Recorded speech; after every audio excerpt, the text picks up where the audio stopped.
Let's fill out the Vermont dog bill of sale together, so both the seller and the buyer walk away with clear, dated proof of the sale and the dog's details.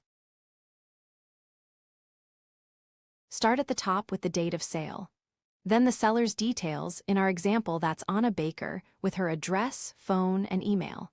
Then the buyer's, Ben Carter, with the same. 2 quick habits. Enter each name exactly as it appears on that person's ID, and on the title, a nickname or a typo can stall the transfer later. And don't leave a line blank. If something doesn't apply, write NA.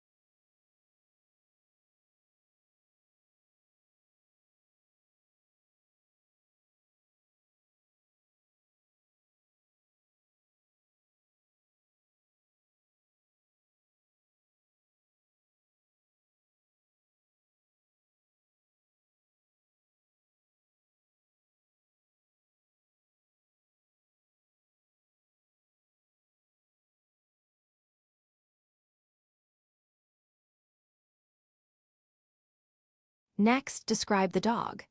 Add the name if it has one, then the breed, the sex, the date of birth, any registration or microchip number, the color, and the health condition. The more specific you are, the stronger the record of exactly which animal changed hands.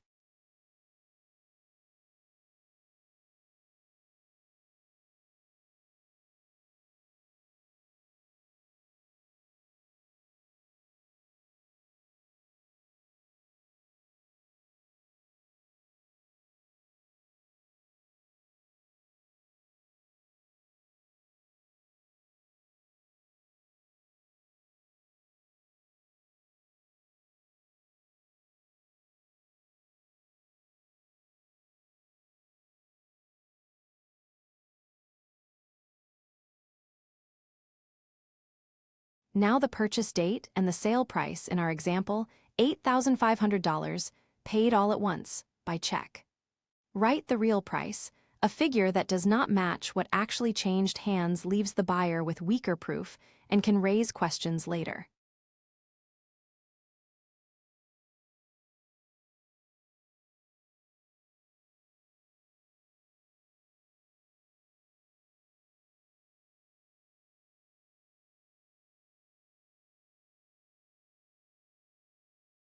Now the signatures.